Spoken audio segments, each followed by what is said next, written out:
चलिए दोस्तों, group D वाले तैयार हो जाइए। अब आपके लिए जो है वो कुछ फॉर्मूला है साइंस का जो कि बहुत ही यूजफुल होगा। और मैं शुरुआत कर रहा हूँ। पहला चैप्टर है मोशन, गति से। पहला फॉर्मूला जो है वो ए इक्वल टू त्वरण निकालने का, a equal to v minus u by t, जो कि हमें एक्सीलरेशन देगा, जहाँ पर वी फाइनल वेलोसिटी है और यू जो है वो आपका इनिशियल वेलोसिटी है। वी अंतिम वेग है और यू प्रारंभिक वेग है। उसी तरह से इक्वेशन ऑफ मोशन, तीन तरह के इक्वेशन ऑफ मोशन होते हैं। v equal to u plus a t, जहां पर a नहीं होगा वहां पर g लगाएंगे। v equal to u plus g t करेंगे। उसके बाद हम क्या करेंगे, s equal to u t plus half a t square, जहां पर g नहीं होगा, जहां पर a नहीं होगा वहां पर g लगा देंगे और u t plus half g t square लिखेंगे। v square equal to u square plus two a s और v square equal to v square plus two g h. उसी तरह से स्पीड डिस्टेंस अपॉन टाइम होता है, velocity displacement upon time. Force में आते हैं। फोर्स में क्या कौन कौन सा फॉर्मूला है, F equal to m a, बहुत ही यूजफुल है।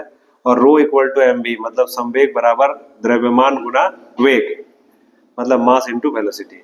संवेग संरक्षण से भी सवाल आएगा, जब बंदूक गोली ये वाला सवाल आएगा तो m1v1 इक्वल टू m2v2 लगा करके वहां पे हम या तो फिर बंदूक का स्पीड या गोली का स्पीड इस तरह से निकालना दिया रहेगा, वो हम लोग निकालेंगे।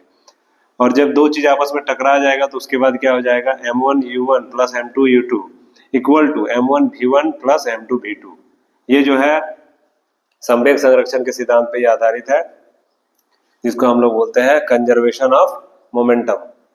अब आगे बढ़ रहा हूं मैं। ग्रेविटेशन में, गुरुत्वाकर्षण में सबसे पहला है ग्रेविटेशनल फोर्स निकालना है, F equal to G into में m1 इंटू में m2 बाई आर स्क्वायर, जहां पर G, कैपिटल G का वैल्यू जो होता है वो 6.67 into 10 to the power -11 newton metre square पर केजी स्क्वायर।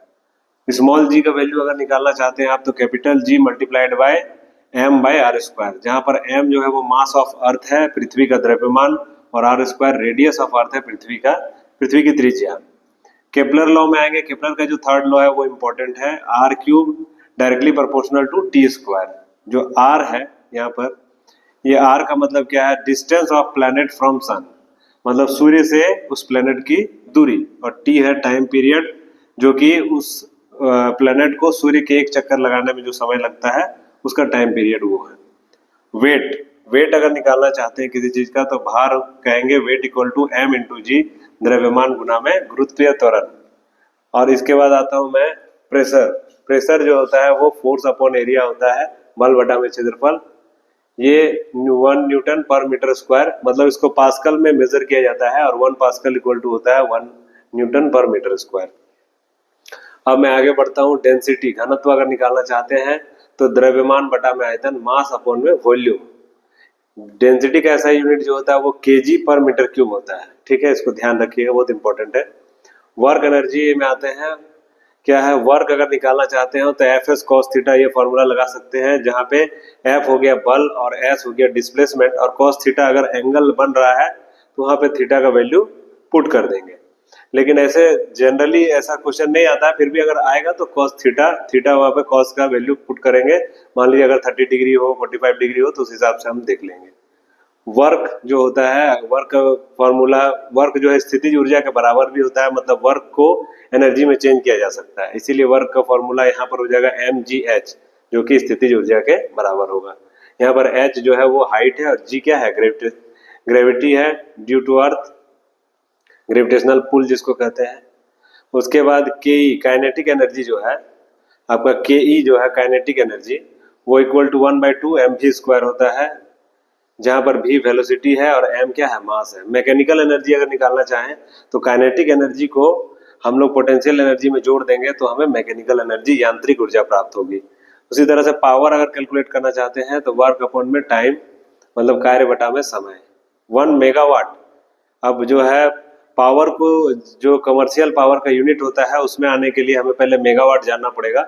1 मेगावाट क्या होता है, 10⁻⁶ वाट होता है। 1 वाट इक्वल टू 1 जूल पर सेकेंड होता है, और 1 हॉर्स पावर बराबर 746 वाट होता है।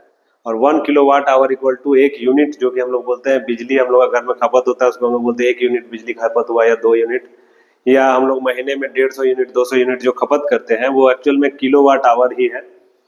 तो उसका वैल्यू होता है 3.6 इंटू 10⁻⁶ जूल।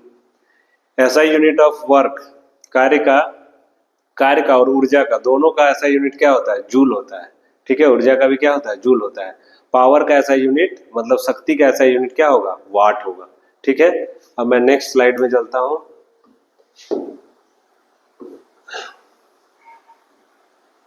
हाँ, यहाँ पे आते हैं साउंड। साउंड क्या है? देखिए, साउंड चैप्टर में आते हैं। साउंड में हमें फ्रीक्वेंसी निकालने रहेगा। फ्रीक्वेंसी निकालने को कहा जाएगा, हमारे पास टाइम पीरियड दिया हुआ रहेगा तो ये फॉर्मूला लगाएंगे, या फिर टाइम पीरियड दिया हुआ रहेगा, फ्रीक्वेंसी निकालना रहेगा तो इसको यहाँ नीचे ले आएंगे। ठीक है, एफ को यहाँ पर नीचे ले आएंगे फ्रीक्वेंसी में, और हम इस तरह से फ्रीक्वेंसी या फिर टाइम पीरियड कैलकुलेट कर सकते हैं। और यदि हमें तरंग का वेग निकालना, वेलोसिटी निकालना है किसी भी तरंग का, वेव का, तो फ्रीक्वेंसी को मल्टीप्लाई करेंगे लैम्डा से, मतलब फ्रीक्वेंसी को मल्टीप्लाई करेंगे वेवलेंथ से, तो हमें क्या प्राप्त होगा? तरंग का वेग प्राप्त होगा। इसमें से कोई भी डेटा अगर दिया हुआ है तो हमको, कोई दो डेटा दिया हुआ रहेगा और एक डेटा मिसिंग रहेगा, तो तीसरा डेटा हमें निकालना पड़ेगा। तो ये फॉर्मूला का यूज करके हम इजीली निकाल सकते हैं। स्पीड ऑफ साउंड, साउंड का जो गति, ध्वनि की जो चाल है वो अलग अलग चीजों में अलग अलग होती है। जैसे कि ड्राई एयर में 0 डिग्री सेंटीग्रेड पे 332 मीटर पर सेकंड होता है। ऐसे न्यूमेरिकल आप सॉल्व करेंगे तो इसको 330 मीटर वो आपको दिया हुआ रहेगा, या फिर 332 मीटर पर सेकंड, इस तरह से वो कह देगा। अगर कुछ नहीं कहेगा तो 332 मीटर पर सेकंड लेकर के बनाना है। और एट 20 डिग्री सेंटीग्रेड में 344 मीटर पर सेकंड होता है हवा में ध्वनि की चाल। पानी में जो है, वाटर में 20 डिग्री सेंटीग्रेड में 1498 मीटर पर सेकंड होता है। आयरन में 5130 मीटर पर सेकंड, और ग्लास में 5170 मीटर पर सेकंड। ये एक्चुअल में देता कैसे है? क्वेश्चन इस तरह से फॉर्म किया जाता है कि बढ़ते क्रम में बताइए कि ध्वनि की चाल कैसे होती है। तो सबसे पहले किसी चीज को पुट कर दिया जाएगा, बीच में किसी को घुसा दिया जाएगा, और आपसे पूछा जाएगा इनमें से कौन सा सही है ध्वनि के चाल के संबंध में। तो ये अगर आप डेटा याद रखते हैं तो ध्वनि के चाल को इजीली आप समझ के वहां पर टिक कर सकते हैं। अब मैं आ रहा हूं minimum distance for echo. Echo ध्वनि मतलब प्रतिध्वनि उत्पन्न करने के लिए जो मिनिमम डिस्टेंस, न्यूनतम जो दूरी होती है वो 17.2 मीटर होती है। ठीक है, इससे ज्यादा चले जाएंगे, इससे कम भी रहेंगे, या तो आप इससे ज्यादा चले जाइए या इससे कम रहिए, इको आपको नहीं मिलेगा। 17.2 मीटर के आसपास में इको मिलता है। ऑडिबल फ्रीक्वेंसी मतलब जो सुनने लायक जो ध्वनि तरंग है वो कहाँ पर है? 20 हर्ट्ज से 20,000 हर्ट्ज। मतलब इंसान जो सुन सकता है वो 20 हर्ट्ज से 20,000 हर्ट्ज तक सुन सकता है, ह्यूमन बींग। इससे कम, जो 20 हर्ट्ज से कम होता है उसको हम इंफ्रासोनिक बोलते हैं, अश्रव्य ध्वनि तरंग, जो कि 20 हर्ट्ज से कम होता है। ये कब कब उत्पन्न होता है? जब आपका अर्थक्वेक आता है, भूकंप। ब्लू वेल्स के द्वारा भी, वेल मछलियों के द्वारा भी इसको उत्पन्न किया जाता है। राइनोसोर्स भी जो है इसको उत्पन्न करते हैं, और हाथी, हाथी भी जो है वो क्या, इंफ्रासोनिक वेव्स को उत्पन्न करते हैं, मतलब कि अश्रव्य ध्वनि तरंगों को उत्पन्न करते हैं।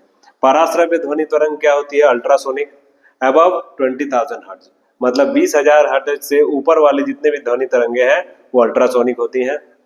कौन कौन निकालता है? बैट्स, चमगादड़ निकालते हैं, डॉल्फिन निकालता है, हिरन निकालता है, कुत्ते भी निकालते हैं, बिल्लियां भी निकालती हैं, और बच्चे जो कि 5 वर्ष से कम उम्र के होते हैं वो भी 25,000 हर्ट्ज तक जो है वो निकालते नहीं, वो सुन सकते हैं। बैट्स जो है वो आपको निकालते भी हैं, डॉल्फिन भी सुन सकती है, डियर भी सुन सकता है, डॉग भी, और कैट भी। हालांकि बैट जो है वो उसको उत्पन्न भी कर सकता है, प्रोड्यूस भी कर सकता है। ठीक है, राइनोसोरस जो है वो 5 हर्ट्ज तक की ध्वनि को उत्पन्न करता है। सोनार, देखिए सोनार बहुत इंपॉर्टेंट है, इसका फुल फॉर्म हमेशा पूछा जाता है, साउंड नेविगेशन एंड रेंजिंग। इसका फुल फॉर्म होता है साउंड नेविगेशन एंड रेंजिंग। इसमें जो है अल्ट्रासोनिक ध्वनि तरंगों का प्रयोग होता है। सोनार में अल्ट्रासोनिक पराश्रव्य ध्वनि तरंगों का प्रयोग होता है, जो कि 20,000 हर्ट्ज से ज्यादा की ध्वनि तरंगे होती है। अब आते हैं लाउडनेस में। ध्वनि का लाउडनेस को, प्रबलता को हम लोग डेसिबल में मापते हैं। ठीक है, ध्वनि कितना मतलब लाउड है, प्रबल कितना है, मजबूत कितना है, वो डेसिबल में नापेंगे। नॉर्मल टॉकिंग जो हम लोग बात करते हैं वो 65 डेसिबल का होता है। फैक्ट्री की जो आवाज होती है, फैक्ट्री में जो कल कारखानों में आवाज निकलता है वो 100 डेसिबल का होता है। जेट प्लेन्स का 130 डेसिबल, और डीजे जो साउंड सिस्टम हम लोग का शादी वगैरह में बजता है या पार्टी में, वो 100 से 120 डेसिबल तक के बीच में बजता है। अब जो है आपको, ये था आपका ग्रुप डी से रिलेटेड बहुत ही इंपॉर्टेंट साइंस का फॉर्मूला, और आप बोलिए टॉपिक। जो कि मैं डिस्कस कर चुका हूँ। इसके बाद फिर मैं आगे इसी तरह से वीडियोस लाऊंगा साइंस से भी रिलेटेड। तब तक के लिए धन्यवाद।